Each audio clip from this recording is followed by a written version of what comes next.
Olá, muito bom dia, salve, salve, vai começando por aqui mais uma edição da nossa revista radiofônica. Aqui tem informação, prestação de serviço, entretenimento, tudo isso no nosso bate-papo dessa quarta, 3 de julho de 2019, sejam bem-vindos.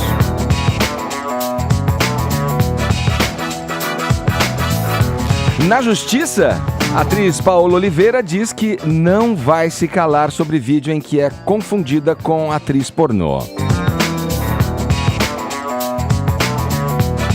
E o salário, participação de Moro na Câmara é marcada por confusão e momentos, digamos, inusitados.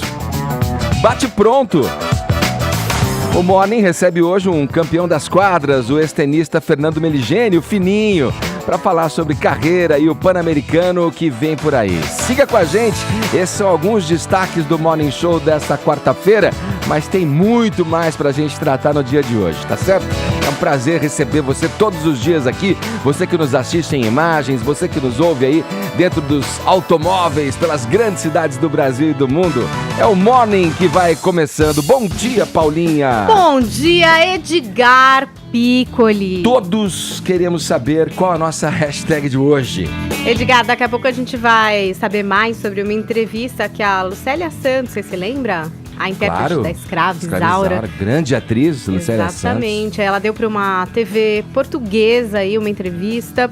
Ela que vai fazer uma novela para esse canal de televisão lá em Portugal, então tá morando em Portugal há pouco tempo. E ela falou sobre vários assuntos que a gente vai, enfim, discorrer mais tarde, mas um dos assuntos dela, Edgar, foi uma ideia que ela deu, não só para Portugal, mas para outros países ajudarem o Brasil na questão do desmatamento das florestas.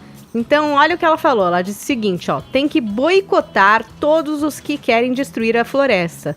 As empresas, os produtos, não comprar mais. Isso é uma forma séria de dar um basta. Esse produto está comprometido com a destruição da floresta, que implica na destruição do clima da humanidade. Boicota, rompe contrato, não compra. Essa é a única linguagem que se pode entender, porque é a linguagem do capital. Então a gente quer saber o seguinte aqui na nossa hashtag de hoje, Edgar.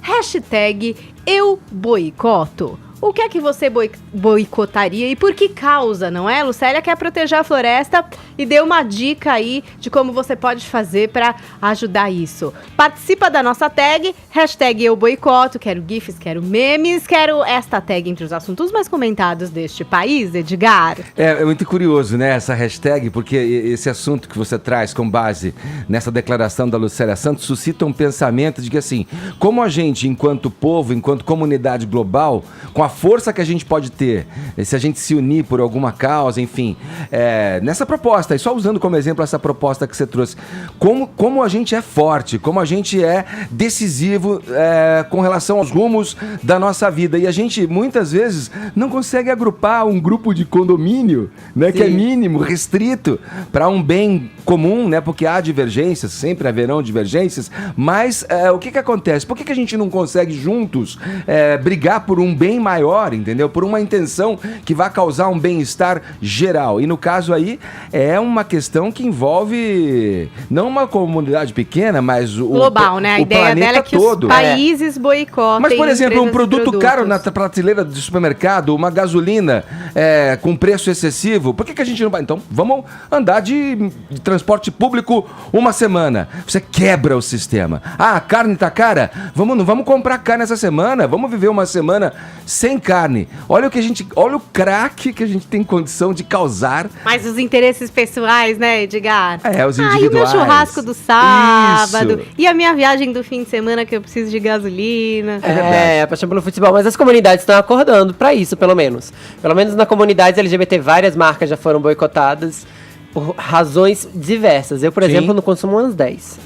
Tá aí. Olha, você pode interagir então pela hashtag que a Paulinha trouxe pra gente, Eu Boicoto, tá bom? No mais, você nos acompanha pelo aplicativo da Jovem Pan, é aquele vermelhinho, você baixa, você leva a nossa programação pra onde você quiser, pra ouvir a hora que você bem entender, tá bem? Também transmitimos pelo nosso portal jp.com.br, pelo nosso canal no YouTube e estamos também nas mídias sociais, Instagram e Facebook. Passe pela nossa página, deixe o seu joinha que a gente fica feliz, beleza? Todos convidados a passarem a próxima hora e meia colados aqui na Pan, porque o Morning tá só começando. Fefito, vamos lá, começando contigo aí para falar do que envolve aí a atriz Paola Oliveira, que diz que irá à justiça após um vídeo pornô atribuído a ela ter viralizado nas redes sociais. O que ela disse primeiramente, Fefito? Vamos ao caso desde o início. Vamos lá, vamos por parte, já diria o Jack Estripador. Hoje eu tô engraçadinho, tipo tido pavê.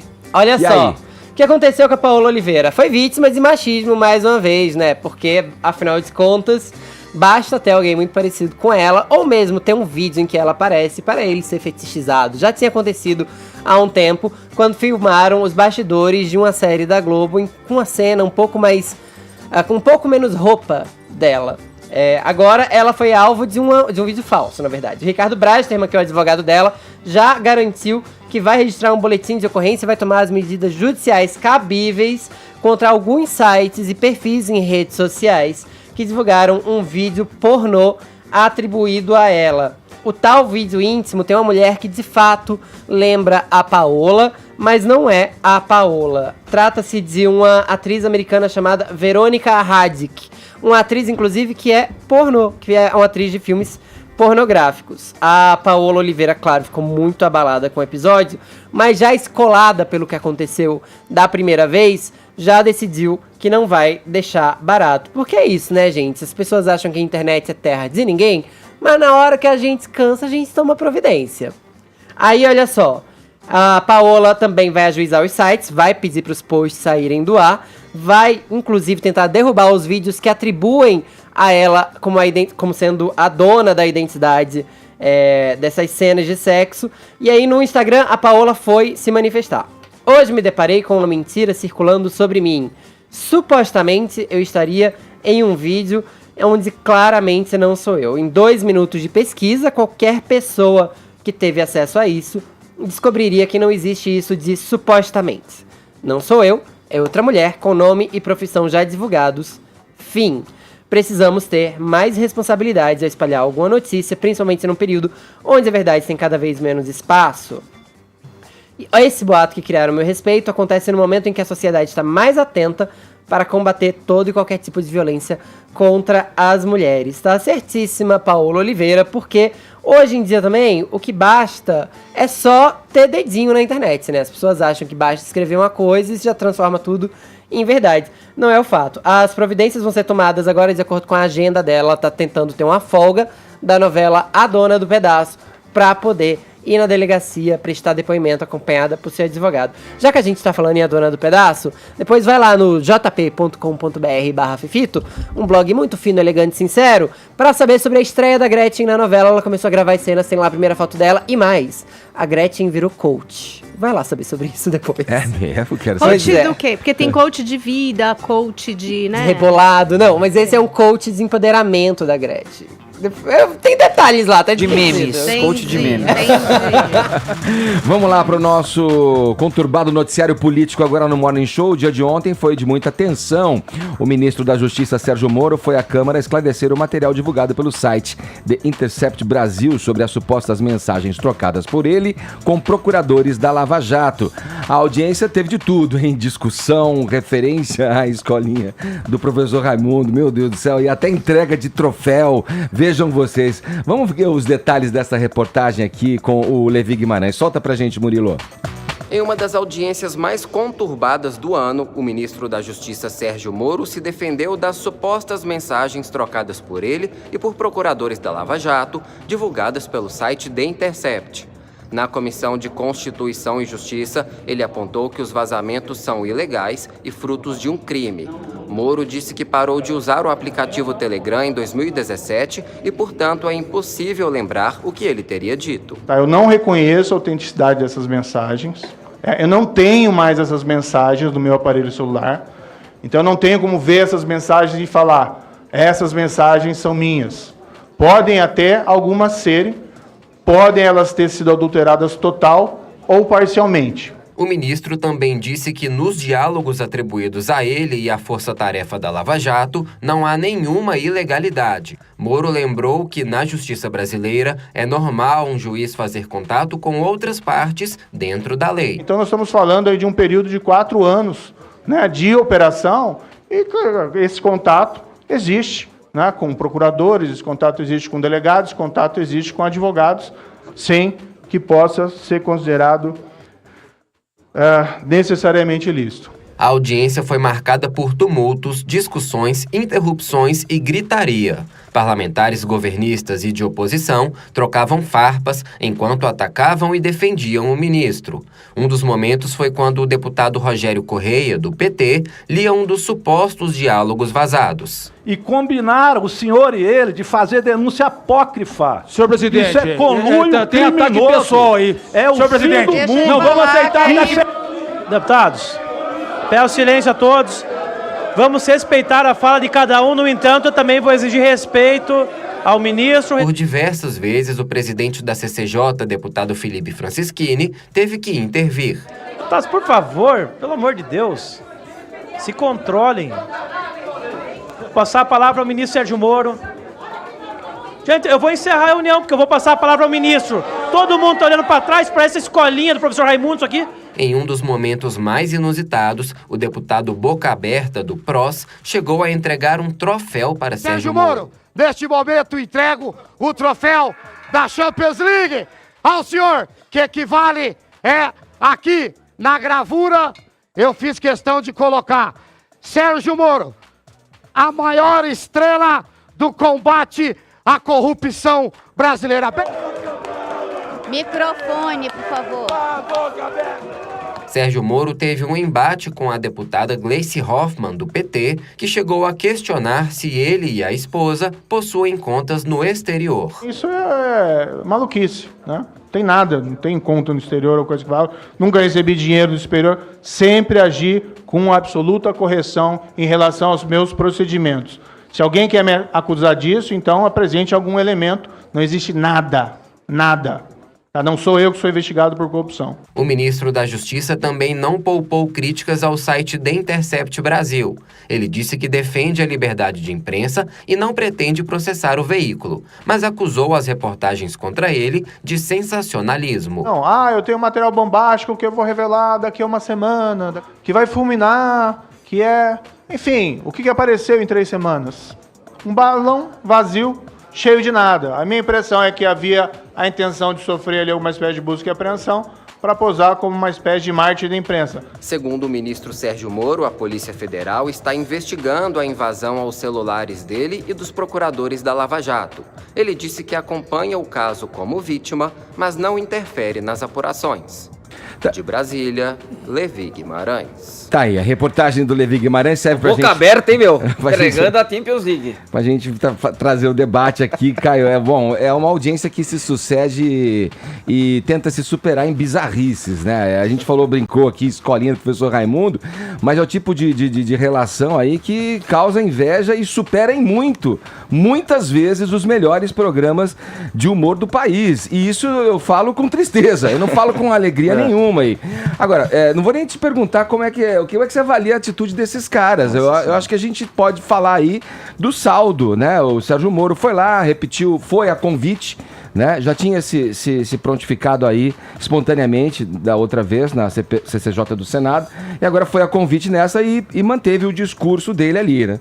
Foi ridículo a gente assistir a suspeitos investigados pela própria Lava Jato, detentores de codinomes em planilhas de propina, subservientes a um líder corrupto, interpelando uma autoridade moral, como é o caso do ministro Sérgio Moro. Aliás, alguém lembra aí qual que é o suposto apelido da Gleice Hoffmann nas planilhas? Amante, né? Coxa, não, o que é coxa? amante? Sei. Não sei, você que tá falando, Edgar. Não, mas tá na suposto imprensa. apelido dela. Tá na imprensa. Bom, a Ana Paula Henkel do vôlei, que é medalhista olímpica, né, e campeã mundial, ela tá brilhantando, né, os pingos nos is com a sua sensatez, a sua inteligência, a sua beleza, inclusive, e ela apontou com muita propriedade.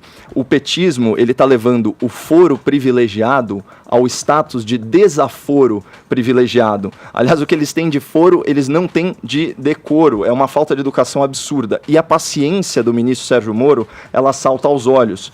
Porque a oposição, diante do preparo, né, da calma, da serenidade do ministro, ela fez jus ao seu apelido de bancada da chupeta, né, que grita e esperneia de forma histérica. E qual foi o método dessa vez para tentar desestabilizar o ministro Sérgio Moro? Interrupções. Contínuas interrupções. Era quase impossível de assistir, com lacração, com juízos grosseiros de valor, adjetivação imprópria, e isso aguçou minha curiosidade, e eu consultei o Vitor, do canal Metaforando, que já foi entrevistado aqui no programa Pânico, inclusive, ele é especialista em linguagem corporal. E o que ele me falou sobre isso? Que a interrupção, em última análise, ela é uma informação, um conjunto de informações que causam surpresa. E isso vai ativar as regiões subtalâmicas, olha só, do cérebro, prejudicando o ajuste de foco. Então é aquela história, quando você é interrompido, você perde a sua linha de raciocínio. E mais, a interrupção, ela vem associada de uma resposta emocional automática, por exemplo, irritação.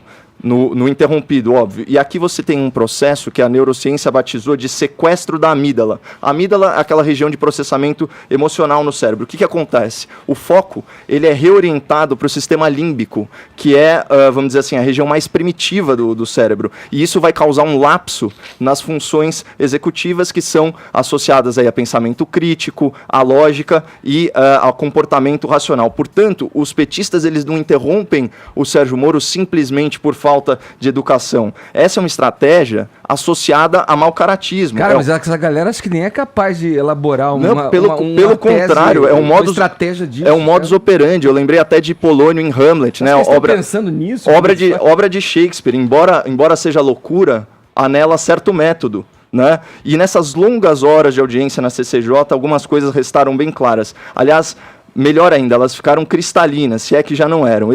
Vou destacar 3 pontos para o ouvinte. Primeiro, os arquivos, né, das supostas conversas, eles foram obtidos ilegalmente por prática criminosa. Isso aí é dado como certo por praticamente todo mundo. Segundo, não há ilicitude nas conversas privadas vazadas. Elas refletem interações regulares da vida forense. Essa é uma interpretação, né? Não, esse é um entendimento do Conselho Nacional do Ministério Público e grandes juristas. A divergência aí muito forte. Nossa, né? mas ele citou ex-presidentes do STF, a gente tem o exemplo do Modesto Carvalhosa, juristas, todos aqueles que não são garantistas e interessistas, interessados em tirar bandido da cadeia. Mas você está dizendo que a gente aprendeu a conviver, o Brasil aprendeu com esse caso em que o juiz não precisa seguir norma, não precisa seguir regra. Não, ele segue todas as regras. O Código de Magistratura é cristalino. O artigo 254, artigo inciso 4, ele é cristalino com relação a isso. Está escrito lá, não tem o que interpretar daquilo. Claro que tem. Tem gente que diverge veementemente dessa visão que você está colocando. O juiz não pode orientar as partes, mas o que é orientação e o que é parte? O Ministério Público na ação pública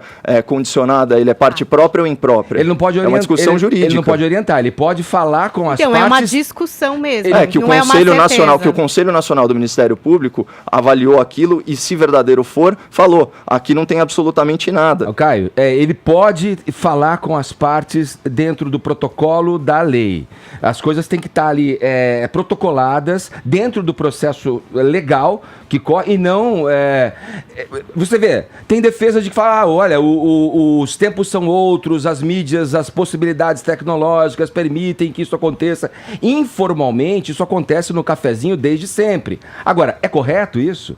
É lícito isso? Sim, como a gente já falou aqui, o compromisso do juiz e do Ministério Público é com a verdade e com a justiça. O Ministério Público, ele não é simplesmente acusador, ele pode pedir absolvição, que é o terceiro ponto que eu ia destacar. O histórico da Lava Jato, nos autos, ou seja, onde realmente interessa, ele tem alto índice de absolvição de réus, se não me engano é superior a 20%, e indeferimento de pedidos da Procuradoria, mais do que deferimentos. Então isso comprova que não houve conluio entre magistratura e Ministério Ministério Público, e isso é uma verdade estatística. Então, assim, a Vaza Jato, até esse momento, é um grande fiasco do jornalismo, porque, como bem sugeriu o ministro Sérgio Moro, o site panfletário de militância esquerdista, o The Intercept, ele trabalha com a premissa inversa. Primeiro ele elabora a tese e depois ele ajusta a narrativa. É um caso patológico de viés de confirmação. Inclusive, o nosso chefe de jornalismo, o Felipe Moura Brasil, desenterrou aí no baú dele um tweet do Glenn Greenwald, em 18 de agosto do ano passado, que diz o seguinte, abre aspas para o Glenn: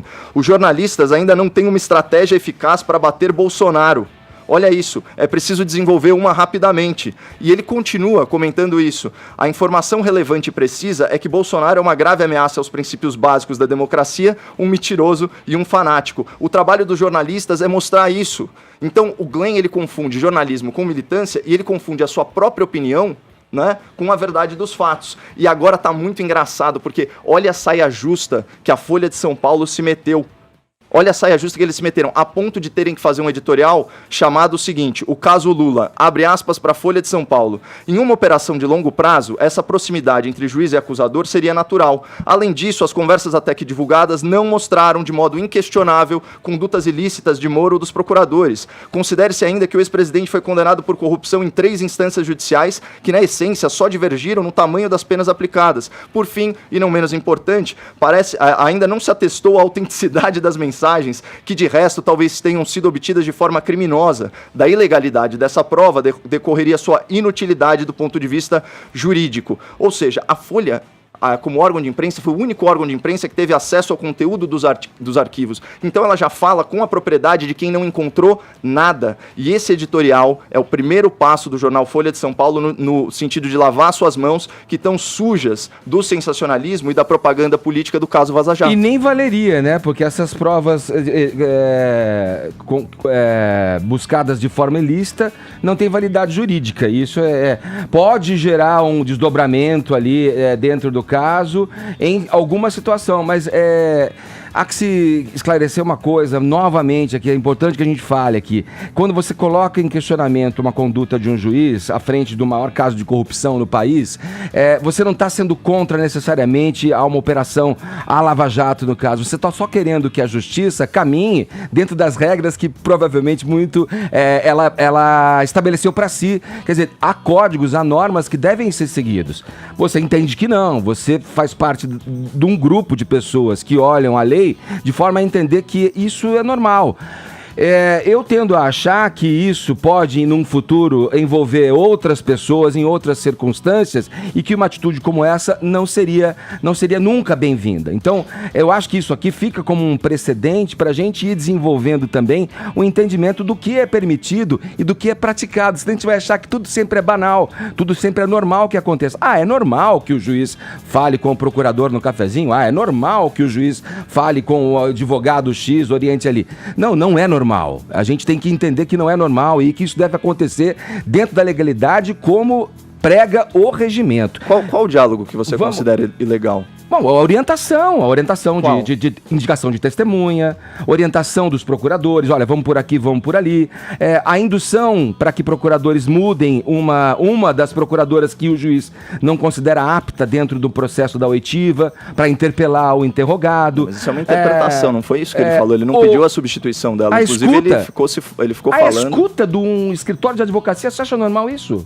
Você acha isso dentro do regimento, Caio? Você fez direito, meu amigo. Não, mas é o seguinte, você... O cara grampeou o escritório da defesa. Não, primeiro que são escutas com autorização judicial em cima de réus, e aí você está defendendo uma coisa que o próprio Moro reconheceu o equívoco. Não, veja mas isso não foi usado como prova, Edgar, pelo amor de Deus. Mas veja o ponto... Mas obviamente que se você está monitorando uma pessoa e ela interage com o advogado, isso aparece, isso é automaticamente descartado do processo. Veja o ponto e se do viés fosse legal, que chega a tua análise. Não, mas é que se fosse legal, teria sido... grampear o cara que tá defendendo o acusado. É da mesma forma que você não pode, monitorar, você não pode monitorar determinadas pessoas e você joga essa prova fora, e foi exatamente o que foi feito. Ele reconheceu isso. E a justiça... Ele levou uma bronca na época do Teori.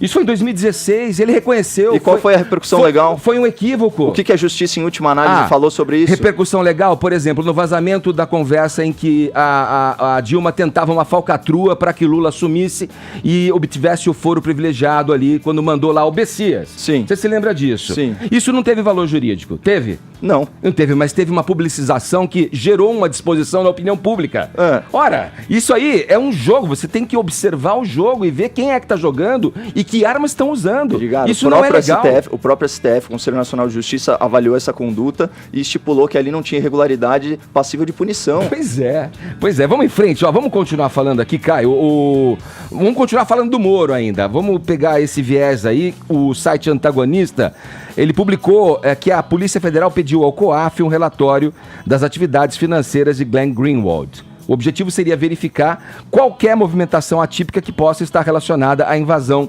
dos celulares de integrantes da Lava Jato. Nessa que seria uma ação de inteligência, o americano só seria investigado caso houvesse algum indício de que tenha encomendado ali o serviço criminoso. Vamos lá. Estamos tratando da justiça brasileira indo para cima de um jornalista. Com viés político, como você gosta de dizer ou não, com site panfletário ou não. Como é que funciona isso na tua cabeça? Isso pode? Com certeza, a prova pode. Isso é legal? Isso é legal pelo seguinte: em primeiro lugar, né, tem que parabenizar o ministro Sérgio Moro pelo seu apreço e defesa pública na Comissão de Constituição e Justiça da liberdade de expressão. Né? Como bem pontuado, em nenhum momento houve qualquer mandado de busca e apreensão, não houve censura ao site, ao contrário do procedimento do STF em relação à revista Cruzoé, por exemplo, e sequer que o Greenwald defendeu, inclusive. E não houve sequer nenhuma tentativa de expulsão do jornalista, como foi o caso, por exemplo, do ex-presidente Lula, quando um jornalista denunciou aí seus hábitos etílicos. Tá muito claro que esses arquivos eles foram obtidos de forma ilegal, certo? O hackeamento é crime. Obviamente, se você financia esse crime, você participa dele. Então, tudo leva a crer que as informações foram obtidas de forma ilegal, certo? Houve a prática de um crime. Nada mais natural do que a suspeita de que um site que está tendo uma alta rentabilidade e se capitalizando por causa desse fato tenha contribuído com isso. Então, isso é uma investigação legítima. Você vai simplesmente ver se houve alguma movimentação financeira atípica para ver se existe esse liame. E ele foi muito controverso, até na entrevista do Pânico. Uma hora ele fala que a fonte é anônima, outra que ele tem que proteger a fonte, ele sabe quem é. Você teve aqui o trecho da Folha de São Paulo que eu li insinuando isso. Só que, assim, em última análise, o que a gente tem que prezar aqui é a liberdade de expressão. Você fazer um monitoramento das transações financeiras diante da suspeita da prática de crime, isso não cerceia a liberdade de expressão de ninguém, até porque vamos partir do pressuposto de que ele não cometeu ato criminoso e, portanto, a investigação vai ser inconclusiva nesse sentido. O Glenn Greenwald, ele é um grande entusiasta da liberdade de expressão, a ponto de ter defendido por 5 anos, né, de forma gratuita, de forma voluntária, um neonazista. Graças a Deus ele foi muito mal sucedido e o Matt Hale vai ficar até 2037 na cadeia. Né? E ele fala aqui, ele confirmou em entrevista ao BuzzFeed, ele atuou como advogado nesse caso porque estava interessado em defender os princípios políticos em que acreditava. Obviamente a gente não está falando aqui do nazismo, a gente está falando da primeira emenda norte-americana. E como ele fala, ele continua o Glenn, né? Ele não está falando de representar ou apoiar a sua ideologia, estava representando e apoiando a primeira emenda por eu acreditar tanto na liberdade de expressão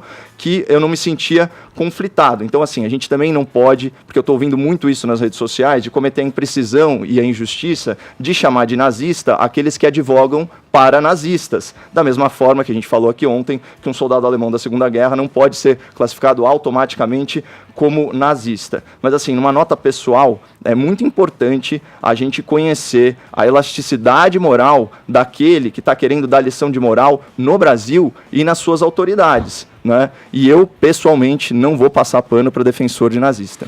O que você coloca aí é relacionado ao site O Antagonista, que tem a revista Cruzoé, a revista eletrônica Cruzoé.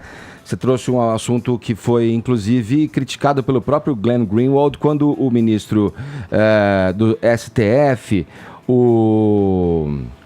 Me fugiu o nome O Dias Toffoli. Não. Alexandre de Vini. Alexandre de Moraes, obrigado. Sobre Vini. uma matéria do Dias Toffoli. Isso. Carrasco da liberdade de expressão, amando do Dias Toffoli. Isso, e o Greenwald foi contrário a essa decisão do STF, a esse pedido, a essa determinação, na verdade, melhor usando a palavra aqui, para que fosse retirada do ar a matéria da revista eletrônica Cruzoé, o fato dele criticar o tem governo... o nome do amigo do meu pai, que referia-se àquela questão do Lula com o Marcelo Odebrecht, falando da relação de Lula com Emílio Odebrecht, né? Então ele foi lá. Agora, a nuance desse caso é muito complexa. É difícil você chegar e com uma definição muito precisa esclarecer isso. Porque, veja, o Antagonista é um site também que tem um viés. Tem vários sites com viés políticos aí. E isso eu acho que é saudável, faz parte do processo. Agora... o próprio juiz, que tem subordinado a si, a Polícia Federal, encaminhar uma investigação contra alguém que está causando algum incômodo e revirando pontos e mexendo com poder, é uma coisa típica que, a princípio, você vê em regimes totalitários. Não, é que assim, o fato dele estar denunciando... É o Estado contra um cidadão que está cumprindo a sua obrigação. Não, o fato dele estar supostamente denunciando uma autoridade pública não o torna inimputável. Ele não fica blindado judicialmente, né? Então, você falar mal de um ministro não é salvo-conduto para você escapar da justiça. E aqui há indícios graves de que ele pode ter participado num crime que é seríssimo. É seríssimo. Você imagina, Edgar, ele hackeou mensagens privadas de autoridades públicas. A gente está falando só dos diálogos... Não, a gente não sabe se foi ele que hackeou, a gente sabe não, que ele tem uma eu tô falando um ente abstrato. Tô falando do hacker. Sim. Eu tô falando o poder que esse cara tem, porque ele acessou conversas particulares. Você imagina, assim, os dados pessoais a que ele teve acesso, né, as conversas, como ele pode constranger a autoridade pública, como ele pode operar o sistema. Isso é gravíssimo. Então, assim, se existe aí a suspeita, certo? Inclusive baseado naquela matéria veiculada pela imprensa na revista Isto É, existe a suspeita de transações aí atípicas, é obrigação da justiça investigar, e não é só porque o Glenn Greenwald fala mal do governo que ele é inimputável. Para mim, indício forte existe para qualquer lado, independentemente de viés, de site de esquerda, de site de direita, indício forte. Não, o mais importante é que ele não está sendo censurado, essa é a verdade. Que tem que ser investigado. A gente vai acompanhar isso e falar muito disso ainda aqui na programação do Morning Show. Vamos terminar esse bloco com o quadro de maior audiência aqui do Morning Show, que eu não convide para a mesma festa. Aliás, Paulinha, se o Léo Dias fizer uma festa, quem é que ele vai chamar, hein? Essa é a real pergunta. A Lívia Andrade ou a Antônia Fontenelle? Eu te respondo, as duas, porque as duas no mesmo ambiente vai render nota pra coluna dele no dia seguinte, óbvio. Ele gosta disso, né? A gente tentou falar com ele, inclusive, sobre isso, mas ele não quis falar, falou que não vai se meter nessa história, não. Inclusive, foi até o que ele postou lá no Instagram dele, muita gente pedindo uma declaração minha, eu não vou me meter nisso, só vou falar uma coisa. Eu estou trabalhando para levantar a audiência do Fofocalizando. Isso me foi pedido e isso será cumprido. E talvez na intenção de levantar essa audiência, o Léo Dias tinha convidado a Antônia Fontenelle para participar de uma entrevista ao vivo nessa terça-feira no Fofocalizando. E aí, de acordo com o vídeo da Antônia Fontenelle, que ela fez lá nas redes sociais dela, houve esse convite e depois uma ligação do Léo em que ele dizia que não ia mais rolar. Que a pedido da Lívia, essa participação dela não iria mais acontecer. Vamos conferir aí o que disse a Antônia Fontenelle nas redes sociais dela. Edgar? Manda lá, Murilo. Um capricho de uma apresentadora à frente de uma audiência, de um programa, isso é um absurdo. Isso aí é comprometer um produto. Então, bonitona, deixa eu só te dizer, seja menos pedante, seja mais inteligente, porque se o Léo Dias sair desse programa, você volta pro jogo dos pontinhos ou continua por lá, né? Porque competência para comandar um programa sozinho, você não tem, meu amor. Depois, o SBT até lançou uma nota oficial explicando o seguinte, ó, o SBT esclarece que a entrevista realizada por Léo Dias com a atriz Antônia Fontinelli não foi ao ar no Fofocalizando nesta segunda-feira por decisão da direção do programa. O SBT esclarece ainda que o elenco da atração não tem poder de decisão sobre as pautas que são exibidas. E a Lívia publicou essa nota e também fez lá o seu stories respondendo a Antônia Fontinelli. Vamos conferir? Eu faço meu trabalho, eu falo, eu tô aqui no Fofocalizando porque eu fui contratada para isso. Eu recebo para passar as notícias, eu ganho para isso. Coisa que você aí faz de graça, né? Com a simples intenção, de repente, de tentar prejudicar alguém, polemizar, aparecer, porque as pessoas querem ser vistas, né? Eu entendo. E se o Fofocalizando acabar, sim, eu vou continuar no jogo dos pontinhos. Eu tô lá há 10 anos trabalhando com o melhor e maior comunicador do Brasil, na minha opinião. É um privilégio para mim trabalhar ao lado do Silvio Santos. Há 10 anos, sim, sentadinha naquela cadeirinha. E se isso também não der certo, talvez eu faça outras novelas. Porque eu já fiz algumas. Ou eu volte a trabalhar num programa humorístico, que eu também trabalhei há muitos anos. Continuo também fazendo aquele programa de rádio, que eu tô há 6 anos na Band FM. Líder de audiência, graças a Deus. Ao vivo, falando com a galera. E se tudo isso acabar? E aí, se tudo isso der errado, eu abro um comércio, sei lá, uma loja. Tá vendo, Edgar? A Lívia já tem todo o caminho. Ela tem um plano de carreira, gente. Agora sim, ó, sobre essa nota do SBT, eu vou trazer um bastidor. Isso aí que é aqui. lacrar, Fefito? Depende da sua orientação, né? Porque tem gente que chama de imitar, tem gente que chama de lacrar. Pra mim é tudo a mesma coisa, gente. Dar opinião é a mesma coisa. Agora sim, sobre a nota do SBT, tem uma coisa, a decisão é do diretor, mas também é do diretor a obrigação de prezar pros seus participantes.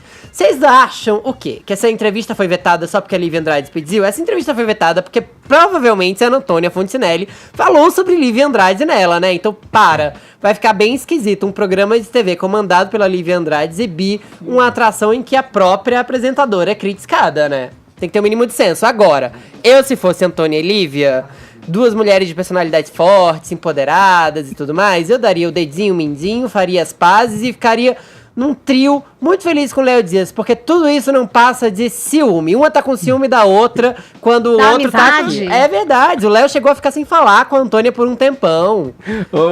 Só perguntando pra ele mesmo, Léo Dias, você acha que essas duas podem ir na tua festa?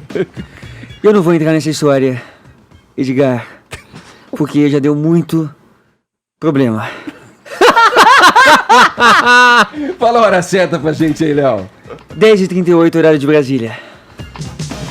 Jovem Pan Morning Show. 10 de agosto de 2003 ficará marcado para sempre na carreira do nosso convidado de hoje e do esporte brasileiro. A cidade de Santo Domingo, na República Dominicana, acompanhava uma partida de tênis que entraria para a história. Raça, suor e coração, todos esses ingredientes foram colocados em prática em uma batalha emocionante de 2 horas e 45 minutos. Uma performance inesquecível. Naquele dia, ele jogou o fino da bola. Fino? Exatamente, senhoras e senhores. Fernando Meligeni, nosso grande fininho, presença aqui no Morning Show. Melija, cara, que honra, que prazer te receber aqui depois de tanto tempo, né? Verdade, desde as épocas do MTV. Vocês são contemporâneos da MTV. Lógico. Aprendi muito com essa fera aí. Ele não sabe, mas eu aprendi. Meligeni, cara, era muito legal ver você fazendo, porque você tem essa empatia, você é um cara que muito simpático, você leva as coisas com um sorriso. Eu acho que foi um pouco isso que acompanhou a tua carreira, que a gente já conhecia do tenista, que você levou pra persona televisiva. Aquela irreverência tua ao falar com as pessoas do esporte. Nós é que aprendemos com você também, viu? Eu acho, Ed, a gente fazia... eu não era da televisão. Eu lembro quando o Zico me convidou, foi uma coisa muito louca, né? E sou muito agradecido à Cris, ao Zico, porque eles me botaram, eu sempre estava do outro lado, como estou agora, né? Que é muito mais fácil, né? O ser entrevistado. O levar a coisa é muito difícil. Mas foi muito legal, eu aprendi muito na MTV, aprendi muito muito em todos os lugares que eu participei e faço com verdade. A verdade, o que eu tento fazer é com verdade, é não maltratar ninguém, é falar a verdade, falar de frente. E essa espontaneidade, ela passa pela lente, pode ter certeza. Sente falta de fazer TV? Eu tô num processo duro, né? Porque eu saí no final do ano passado da ESPN, numa saída meio triste, meio chata. Gosto muito da TV. Eu não sou aquele cara que precisa estar na TV, mas é legal fazer. Mas nos meus moldes, né? Eu tenho que levar meu filho na escola, minha filha na escola. Eu não consigo. Vai então amanhã vai pro Rio de Janeiro, fica o tempo inteiro. Eu prezo muito a família. Tem demanda que não dá para negociar. Eu tô com você. Fininho, eu fiz uma descrição breve aqui daquele momento épico, né? Da final do Pan-Americano de 2013. Você foi medalha de ouro, uma virada fantástica contra o Marcelo Rios, tenista chileno, né? E agora, 16 anos depois, estamos aí às vésperas de mais um Pan-Americano, que dessa vez será realizado em Lima, no Peru. E para você deve ter um sabor especial. Falo aqui, dividindo a informação com o nosso ouvinte, nosso espectador também, que a tua sobrinha foi convocada para representar o Brasil. É o passado e o presente ali se misturando em um único sentimento, né? É muito Como louco, é que é para você? É muito maluco, né? Eu tenho 2 sobrinhos que jogam. A Carol tá 300 do mundo, ela é a número 2 do Brasil e entrou por ranking, né? Então ninguém convidou e ninguém colocou ela lá. E era um sonho. A Carol é extremamente patriota, ama o país, ama jogar essas competições. E eu estou fazendo de tudo para poder ir. Eu quero ir assistir os jogos, voltar a ter uma sensação de Pan-Americano. Estou tentando elaborar familiarmente tudo isso.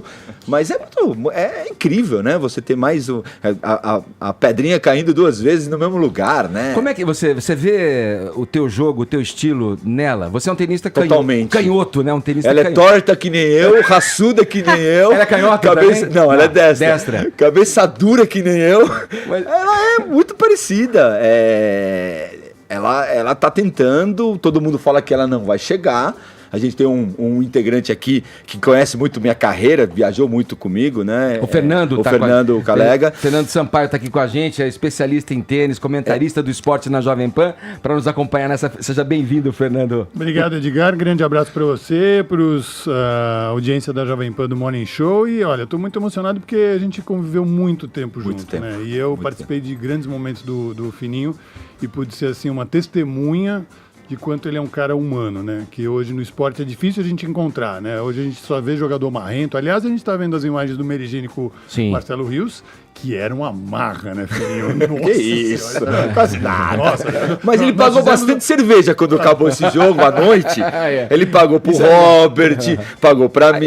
Essa história é maravilhosa, final, né? Edgar. Vai lá. Acaba o jogo, né? Ele naquela marra, ele não queria entrar pra pegar a medalha, porque ele tinha perdido. Eu tive que empurrar ele. Falei, cara, é meu momento, né, cara? Você não quer a medalha de prata, não fica, mas não estraga o meu, né? Aí vai, não sei o quê. Aí chega a noite, o Robert, um monte de gente que ganhou medalha, que não ganhou medalha, a gente foi para um barzinho, uma discoteca à noite, tudo solteirão, né? Tudo aquela coisa. De repente, no meio da noite, chega o Marcelo Rios, e eu tava com o Robert, com o alemão. Que tinha enchido o saco dele o jogo inteiro. Botava a bandeira, tira a bandeira, bota a bandeira. E aí, quando ele chega, o Robert olha e fala assim: ele vai sofrer hoje. Eu falei, o que você vai fazer? Eu vou fazer ele pagar pra todo mundo, porque ele perdeu. Ele chega no Marcelo e fala assim: Marcelo, você perdeu. Rodada de cerveja pra todo mundo. Várias. Por incrível que pareça, ele falou, quantos são? Eu falei, somos 8. Pum, ele vai. Só que ele chega pra mim e fala assim: babaca esse alemão, hein? Não sabendo quem era. Eu falei, realmente, 10 vezes campeão mundial, tem 5 medalhas de ouro na Olimpíada. Ele falou, este é Robert Scheidt? Eu falei, o que tava te enchendo o saco. Não, pera. Pum, ele volta e traz mais uma rodada de cerveja pro Robert. Eu falei, agora é bom, né? Atleta sabe como tá lidando. A gente brinca com o Fininho, mais brasileiro dos argentinos, ou mais argentino dos brasileiros, aí depende da ordem e da situação. Mas eu quero já entrar desculpa rabiar esse assunto do futebol ontem. Por favor. Porque ontem teve uma partida que é sempre um acontecimento. Brasil e Argentina não tem partida, como se diz, amistosa. É pra valer, sempre é pra valer, né? E a gente vem levando a melhor, embora a Argentina tenha mais títulos da Copa da Copa América, o Brasil vem levando a melhor ultimamente aí. Foi um jogo bacana de assistir, truncado, como é sempre o jogo Brasil-Argentina. Mas você assistiu? Assisti. Você fica dividido? Não? Olha, Edgar, eu já fiquei mais dividido. Hoje, pra mim, é muito claro. Eu não consigo sofrer pelo futebol. Essa é a palavra. Eu não consigo sofrer por tudo que a gente já viveu no futebol. Eu sou muito sensível a toda essa história de corrupção, de babaquice, de desprezo. Eu acho, e aí é uma crítica que eu sempre faço ao futebol, eu não consigo, e o Caleg é prova, eu não consigo ver um jogo 5 minutos antes ou 2 horas antes de um jogo tão importante como a Argentina, você vê os jogadores e o técnico da seleção indo para o ônibus e acenando no máximo com a mãozinha de jacaré para 10 mil pessoas que estão do lado de fora. Eu não vejo nenhum tipo de interação com o público. Eu sou jogador, eu sou foda, desculpa a expressão. Se falar mal de mim, eu vou xingar. Só que eu não vou dar um passo para dar um autógrafo para vocês. Sim. Então eu não me sinto parte da seleção. O cara vai falar, então você sente da Argentina? Não, muito menos. Faz 20, 30 anos que eu saí de lá, 40 anos que eu saí de lá. Mas eu não consigo abraçar. Estou adorando a seleção sem o Neymar. Você não gosta do Neymar? Gosto do Neymar. Não tem problema nenhum. Olha o eco, Porque a seleção está jogando para ela e não jogando para o Neymar. E a Argentina joga para o Messi. Perfeito. Enquanto jogar para o Messi, não vai ganhar. A gente viveu isso, Caleg é prova disso, Fernando Sampaio. Assim, a Copa Davis, a gente teve o maior de todos os tempos do nosso masculino do Brasil, o Guga. O Guga nunca pediu um ingresso a mais para mim. O Guga dormia num quarto exatamente igual ao meu. A família do Guga não vivia dentro do vestiário da gente. Sim. Né? Então, eu aprendi que o número 1 do mundo vai lá e resolve dentro da quadra, como ele ganhava 90% dos pontos dele. Aliás, uma postura do Guga completamente diferente do Neymar, que tem exigências enormes. Né? O pai Nenhuma do Neymar exigência o Guga fez. Comissão técnica tem que botar o fisioterapeuta dele. Não, fecha setor do turma hotel. dele tem que entrar. Então, eu acho isso maravilhoso.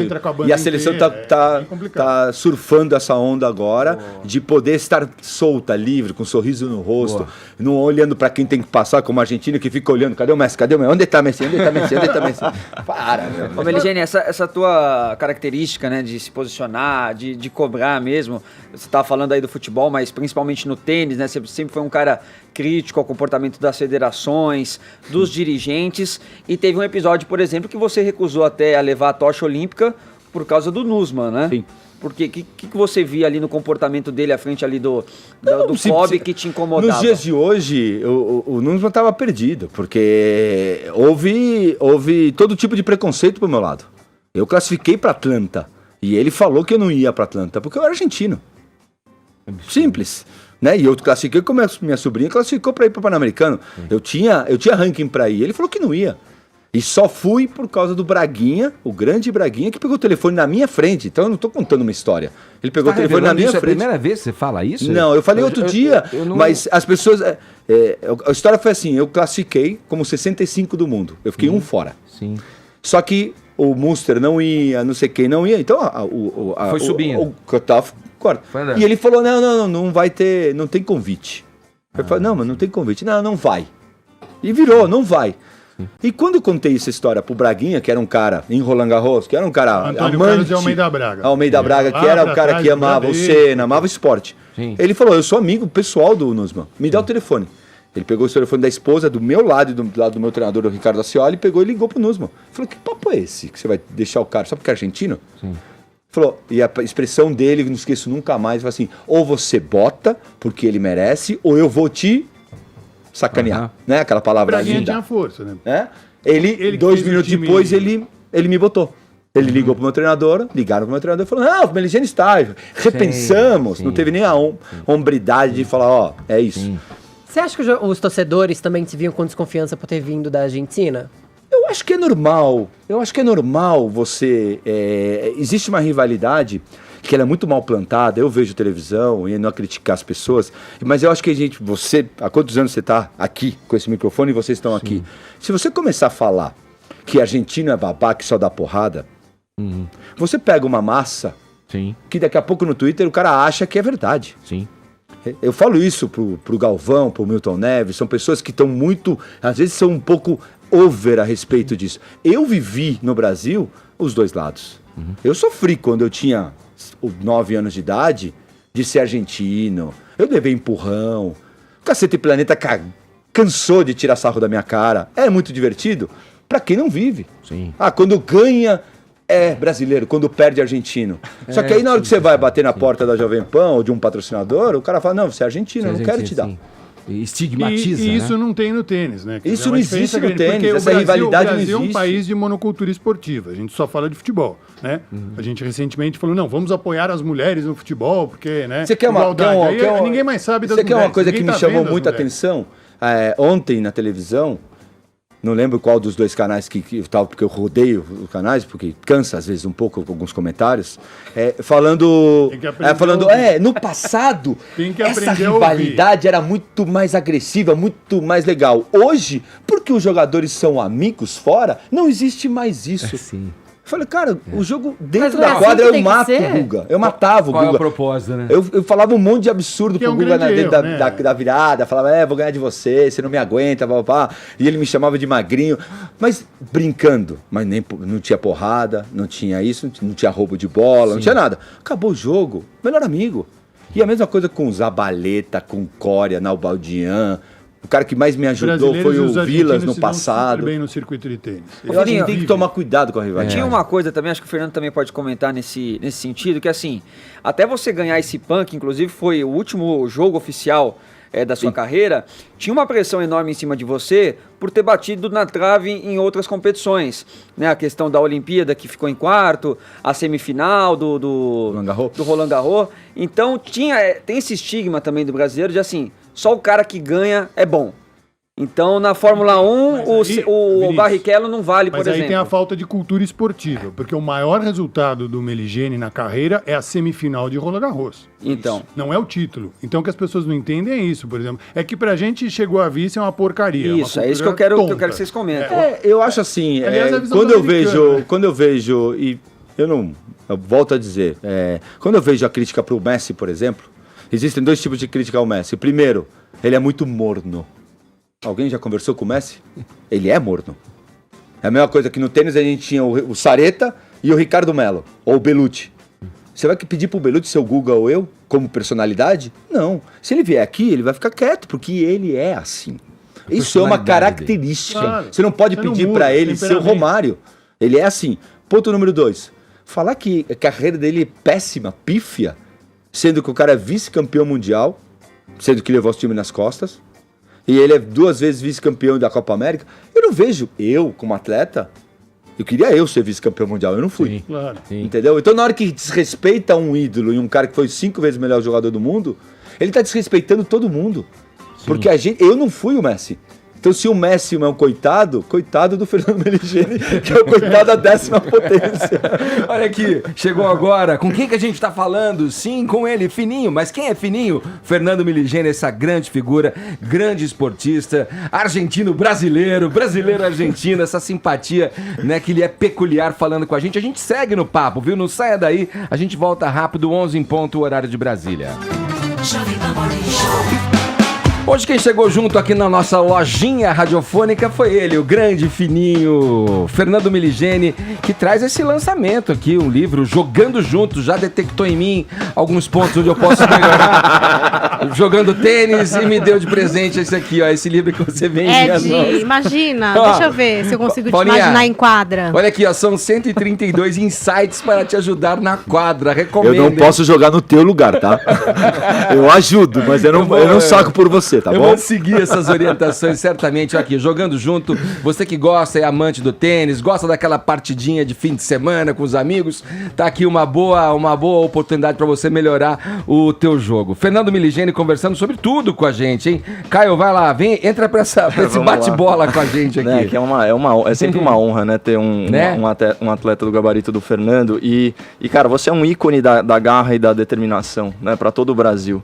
É um atleta como atleta aí de alta performance, você convive muito com dor e conviveu muito, né, com dor e dedicação extremas, né? E a gente sempre fala que sofrimento forja caráter. Eu lembro muito do Renato Russo, quando ele falava que disciplina era liberdade, enfim, essas coisas que formam pessoas melhores. As novas gerações, e aqui eu não estou falando só do atleta do futebol arrogante que você já criticou, mas também estou falando da molecada mesmo. Muito vitimista, muito hipersensível, não parecem cultuar esses valores. Então eu queria que você falasse se você acha, se você consegue identificar que a juventude está muito Nutella e qual que seria aí o caminho para botar essa turma nos eixos. Eu concordo com você, Caio, e eu vou além. É muito fácil a gente responsabilizar nossos filhos. Só que quantos pais, e aí não estou culpando o pai, mas quantos pais estão educando os filhos e quantos estão deixando para outros educarem, ou a avó ou algum funcionário, né? E aí você quer que teu filho tenha a atitude que você tem. A gente conversa muito isso, eu e a Carol, né? A gente tem uma vida totalmente diferente, porque minha esposa é atriz, então tem tempos diferentes. Eu sou um ex-atleta e sei lá que eu sou também hoje, e tenho tempos para levar. Só que tudo, eu ia trazer meus filhos aqui hoje. No último momento, a minha sogra veio e pôde ajudar, mas eu não tenho problema, eu ia botar os dois aqui do lado, e eu queria que eles vissem o que é a verdade. A gente está colocando nossos filhos, mas também a gente não está educando nossos filhos. Eu faço, quando você fala de um livro, para que você escreve esse livro? Eu não quero morrer daqui, tomara que demore muito, com toda a minha informação e minha bagagem dentro. Isso me enlouquece. Todo mundo que vê o que eu escrevo em LinkedIn, Twitter, Facebook, o que for, é exatamente isso. É tentar passar para o outro o que eu vivi. A gente não tem uma vida inteira para poder viver. E essa molecada não tem referência. Não tem, mesmo tendo o YouTube e vendo o jogador, ela não tem a referência. Então ela vai para um lado mais fácil. O que eu mais escuto no bate-bola que eu faço é: por que você não mexe a perna? E a primeira coisa que eu falo, intensidade. Jogar tênis tem que ter intensidade. Por que você não tem? Porque cansa. Pois é. Eu falei, cara, mas o que não cansa? Estar na Jovem Pan não cansa você trabalhar todo dia? Óbvio que cansa. Cada um de uma maneira diferente. A cabeça, o físico, não sei de o que for. E você me contou, Fino, que você, por ser um garoto mais fraquinho, não ter os golpes tão fortes, não ser tão alto, não ter um saque tão forte, você teve que se virar na perna. Sim. A maneira de você superar os grandalhões, que tem aquele saque poderoso e tal, foi realmente correndo. E essa tua grande característica é correr em todas as bolas, como o Nadal, que hoje também faz isso. Mas principalmente, Fernando, você saber o que você quer. Não adianta sentar nessa cadeira, na cadeira que vocês estão, e você tá aí por quê? Sei lá. Eu te conheci, você só falava de tênis, Fernando. Hoje, você fala de futebol há 15 anos, e eu te sigo, e eu sigo aqui, eu adoro a Jovem Pan. O Fininho, ele joga tênis, cara? Joga. O filho dele jogava tênis. Eu tenho muito a ver, eu sou casado com atriz também, ex-atriz, e fui ele. O filho jogou tênis. Só que de futebol. Bate bem ou não? Bate bem, joga bem. Ó, eu não desafiaria, Edgar. Calma. Lê o livro primeiro. Vou ler o livro primeiro. Mas é muito legal esse ponto que o Caio trouxe, porque é uma característica tua mesmo, né? De ser raçudo, cara. A gente gostava de ver você jogando, porque você tinha raça quando você jogava. Todas as bolas, Edgar. Todas as bolas, não era, sem exceção. Nenhuma bola era perdida, você ia pra cima delas. Mas aproveitando também o ponto que o Caio traz aqui com relação às crianças de hoje, à juventude de hoje, eu queria saber do teu projeto. Você tem um projeto voltado a crianças carentes, é isso? Não é criança carente. Eu sou embaixador de um projeto carente em Porto Alegre que chama Wimbledon. Então, isso é uma coisa. Pra inserção desses jovens no mercado de trabalho e no esporte geral. Isso é uma coisa que eu faço, sou embaixador, eu, Thomas Koch e o Bruno Soares, há 15 anos que eu sou embaixador. Bonito. Né? E ajudo, adoro, e a gente já comprou terreno, já fizemos um monte de coisa. Isso é legal. Esse projeto é sobre o tênis, o que eu estava falando. Eu não consigo ver um moleque totalmente perdido e um pai... Vamos botar o Fernando. O Fernando tinha um filho que jogava. Eu tenho certeza que ele entendia de tênis tudo, mas... Eu trago esses pais, como o Fernando era, de pai de jogador, trago para dentro, eu dou a minha análise a respeito do filho dele. Eu vejo, e isso é uma coisa que a gente é tenista, o músico sabe, o apresentador sabe quando o cara quer, quando o cara não quer. Quando o cara tá engajado e quando o pai está engajado. Porque o que mais acontece é mãe e pai de miss. Pai achando que o tenista é bom. E na verdade, tem moleque que eu vou jogar com ele, sou 25 do mundo, semifinalista de Roland Garros, o moleque vai jogar de graça na minha quadra, não paga nem a água, o moleque chega com a raqueteira nas costas, achando que é o Federer. E você fala com o cara e o cara olha pra você com um cara de desprezo. Marrento. Imagina que esse moleque quase não voa da quadra. E como é? Tá mais fácil jogar tênis. Fala a verdade. Tá mais fácil jogar tênis hoje? Tem mais incentivo do que na sua época? Não tem incentivo nenhum. É um esporte elitizado ainda, Fernando, ou não? Eu não falo que é elitizado, eu falo que ele é um esporte. A elite do esporte, isso é um assunto muito legal. Que um dia, se você tiverem a oportunidade de trazer qualquer ministro de esportes que seja aqui, quando o cara fala que um esporte é elitizado, e eu peço para vocês falarem assim: que esporte no Brasil não é elitizado? O futebol, que tinha terrão até tempo atrás, e agora já não tem mais, porque as construtoras estão comprando os terrenos. Que esporte, natação, você faz na rua? Não. Vai nadar no Rio Tietê? Verdade. Não. Vôlei você faz na rua? Ah, mas tem no Parque Ibirapuera. Tá, mas você joga com tua esposa. Você treina vôlei? Não. Onde você treina esporte no Brasil? Dentro de clube. Exato. Então, o esporte é elitizado no Brasil. Vamos mudar o discurso. Sim. Dentro da elite do esporte, aí você tem automobilismo, que é mais caro, o hipismo, que é mais caro, o tênis, que é mais caro, o golfe, que é mais caro. Posso aceitar ou não. O que é mais caro é que o esporte individual do Brasil, sem apoio, está brigando contra o dólar e contra o euro, a 4. Então o esporte mundial do tênis está lá fora. Eu tenho 2 sobrinhas com pai e mãe, minha irmã e meu cunhado, que são professores de tênis. Dão aula 12 horas por dia para que eles possam jogar. Qual é a ajuda da Carol que vai no Pan-Americano? R$1.000 por mês. Você acha que dá para jogar tênis com R$1.000 por mês? Óbvio que não. Então é muito fácil, né? A proteção do governo. Agora, por que não abaixa a alíquota da raquete?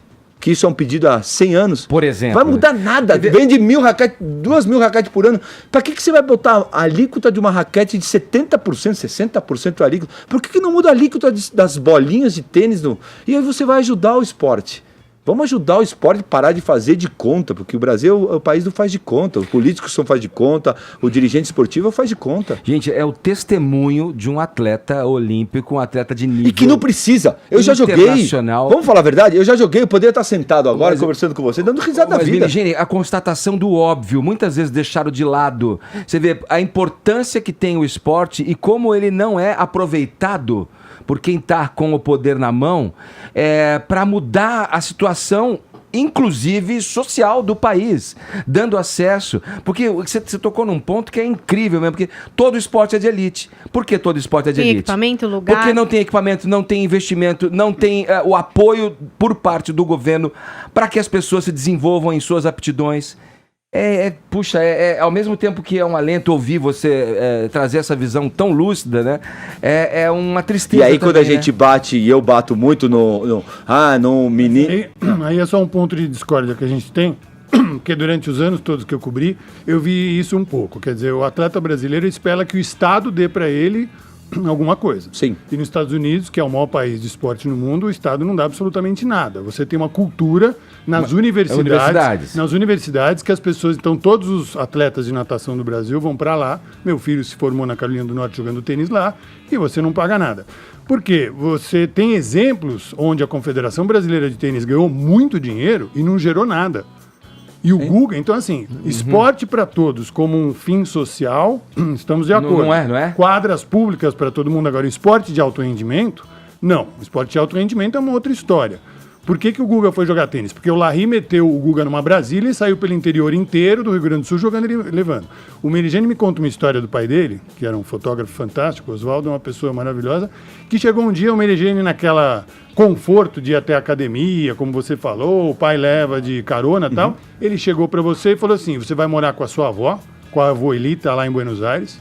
Vai pegar ônibus, 1h30 de ônibus. Pegou o Meligeni, o pai do Meligeni pegou ele pequeno e falou assim, você quer jogar tênis? Quer. Então eu quero ver se você quer jogar tênis ou você quer ir lá na academia que o papai leva. É o que ele está dizendo, dando exemplo aqui. Mandou ele para Buenos Aires, passar sufoco, pegar busum, morar com a avó.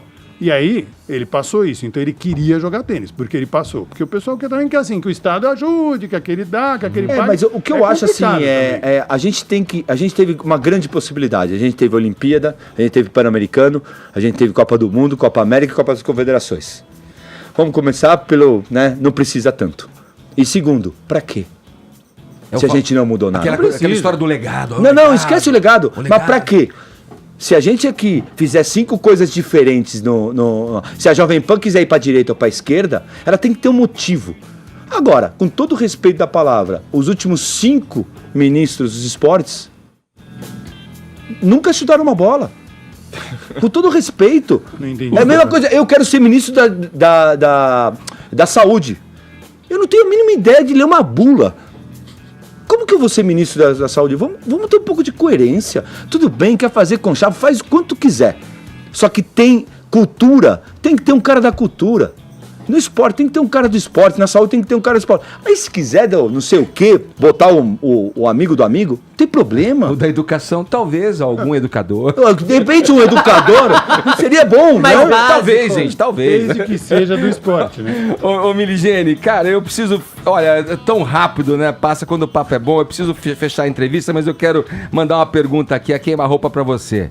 Federer ou Nadal? Quem é o maior do mundo? Ou nenhum desses dois? O maior de todos os tempos é o Federer. Mas tem uma coisa no tênis que é muito louca, né? Qual é o que chama a atenção de quem é o maior de todos os tempos? Principalmente o número de grandes slams ganhos. E semanas como número 1. Essa é a maior referência. Tirando né? A loucura, porque ele é talentoso, porque eu gosto dele, porque... Esses dois números são... O Nadal tá muito perto, tá 20-18. E pode voltar. E o Federer é um pouco mais velho, bastante mais velho. Tem que ver se ele vai conseguir ganhar o Wimbledon essas semanas. Sim. Se o Nadal conquistar mais Grand Slam, aí vai ter muita gente na dúvida. Hoje, sem dúvida nenhuma, é o Federer. Falado. Fininho, muito obrigado pela tua presença aqui, ótimo esse papo. Fernando Miligene, Jogando Junto, olha aqui, ó, um livro que você pode encontrar nas melhores casas do ramo para melhorar o seu jogo, aquele de fim de semana, sabe? Tá aqui, ó, 132 insights para ajudar você na quadra. Aqui, ó, Jogando Junto com o Fernando Miligene. Miligene, obrigado, viu, querido? Eu que agradeço. Ótimo sempre papo. Saibam que eu sempre estou escutando vocês, adoro o programa.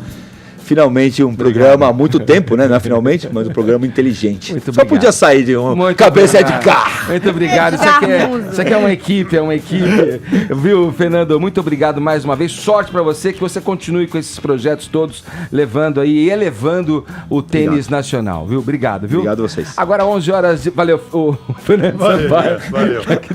Com a gente, você é da casa. Toda hora, né? Casa. Agora 11h19, horário de Brasília. Jovem Pan Morning Show.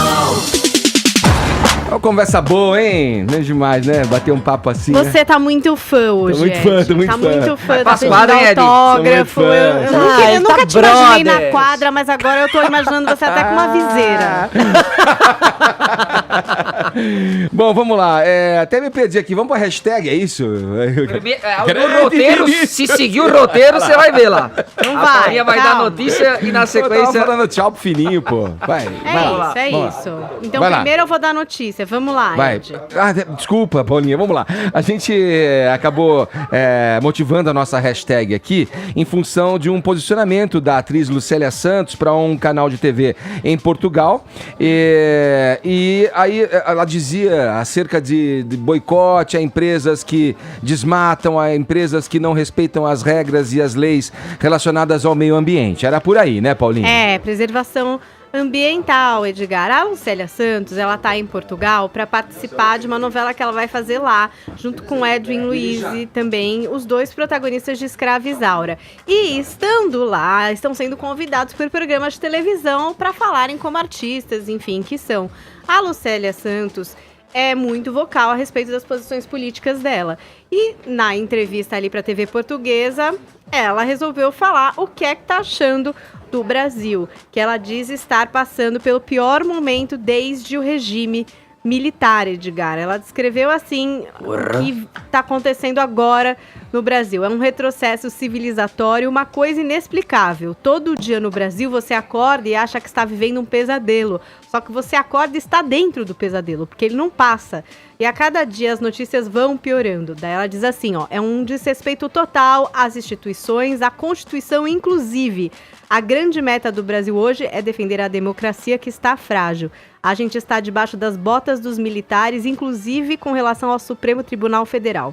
Isso é uma crise institucional e quase constitucional. O país está completamente dividido desde 2013, desde que o Aécio Neves perdeu a eleição para Dilma. Naquele momento, o país ficou dividido à metade. E aí, ela também falou dos discursos, por exemplo, da comunidade LGBTQ, que hoje são mais vocais, das mulheres que também têm falado mais alto, de se ela acha que artistas devem ou não se posicionar, de que ela sempre se posicionou e sempre à esquerda e que ela acredita que ela até perdeu alguns trabalhos por causa disso na sua trajetória.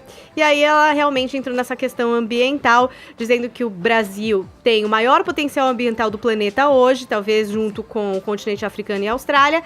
E ela disse, nós temos a maior floresta tropical úmida do mundo, que é a floresta amazônica, e eles querem destruir tudo. E aí que ela entrou nessa história do boicote, conclamando que, por exemplo, Portugal e outros países acabem boicotando produtos ou empresas que compactuem com o desmatamento das florestas. Só uma info bem rápida sobre a novela que ela tá fazendo lá em Portugal, porque Portugal é o destino de vários brasileiros que não estão conseguindo trabalhar ou fazer novelas aqui, ou estão sem contrato momentaneamente e vão pra lá fazer novela.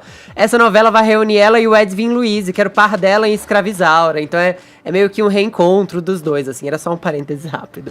Então é isso, Edgar. Veja que Portugal já está cheio de brasileiros. Luana Piovani está por lá causando, agora temos Lucélia Marcelo Santos. Antoni, Paulinha Carvalho vai pra lá daqui a pouco. Eu vou pra lá, Paulinho Vilhena está lá em Açores, entendeu? Eu acho que vou fazer um grande encontro com esse Projaquistão que está em Portugal. Edgar, e vamos para Cuba depois e Venezuela. Acho que nós vamos adiar suas férias, viu, Paulinha? Não vai ter como, eu só penso nisso.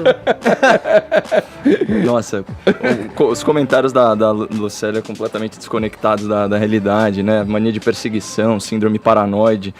Muito patriota da parte dela, sugerir um boicote aí ao próprio país, enquanto ela tá lá, enfim, recebendo em euros. Mas só para ficar em um dos pontos que ela falou, é muito difícil, né? Pior e melhor, eles são conceitos, de certa forma, subjetivos, né? Sujeitos à interpretação. Só que se a gente tirar pelos números, né? Até lei né, Caio? Pois a hermenêutica, né? A ciência da análise jurídica, né? O pior momento do Brasil foi o governo Dilma. Né, foi o recorde foi a trinca, né? O recorde de desemprego, recorde de inflação no plano real e recorde de recessão econômica, né? Foi o pior momento econômico do Brasil desde a República, né? Desde a fundação da República, essa sim com um golpe militar. E recorde de corrupção também, né? Vamos lembrar que só no primeiro ano do governo Dilma, 7 ministros caíram por corrupção e foi no governo Dilma que se desenrolou aí todos os atos aí do Petrolão, a maioria deles. Então, esse foi o pior momento do Brasil.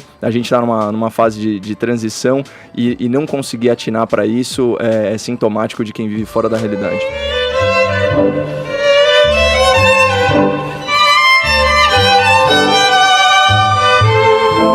Chega aí, Vinícius. Vamos lá. Nossa, eu falei, o que vai acontecer agora nesse programa? Achei que o Edgar ia tirar o Vinícius pra dançar. Vai dançar, ele entrou aqui, ele tá aqui, eu achei que ia começar alguma coisa. O mestre vai dançar um tango, tomar um belo Malbec, né? Comer um bife de chorizo.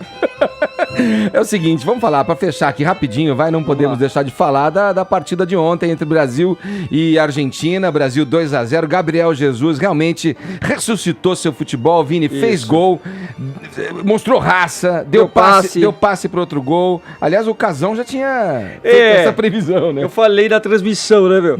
Mas depois ele não gostou, viu? Por quê? Então, Edgar, a polêmica é o seguinte. Mas Nossa, que susto Casão, agora, começou o Casão, entrou o Vini. Você mandou em direta pro Neymar, falou, não cai, jogador que não cai. É jogador que não é modinha, né, meu? Mas assim, Edgar, o Casão realmente falou, né, que conversou com o Gabriel Jesus no elevador antes do jogo. E que tinha previsto que ele ia fazer o gol. Porra. O Eric Faria, repórter da Globo, foi transmitir isso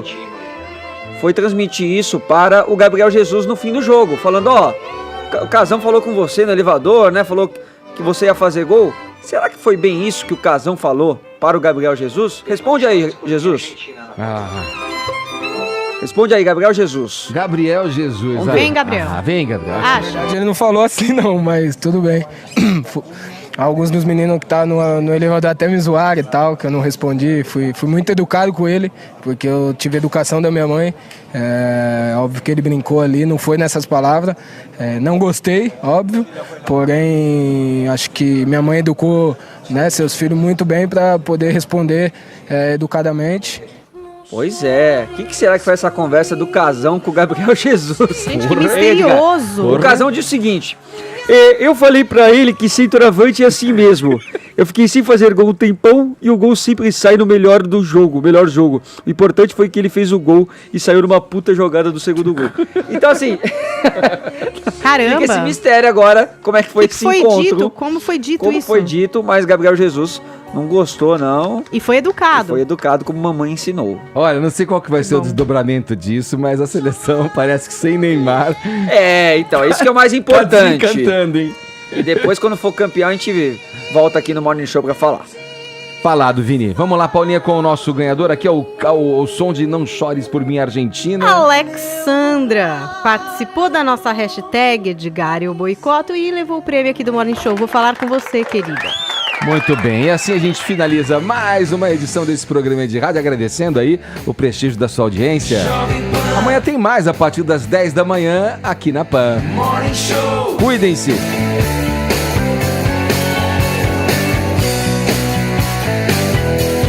Morning Show.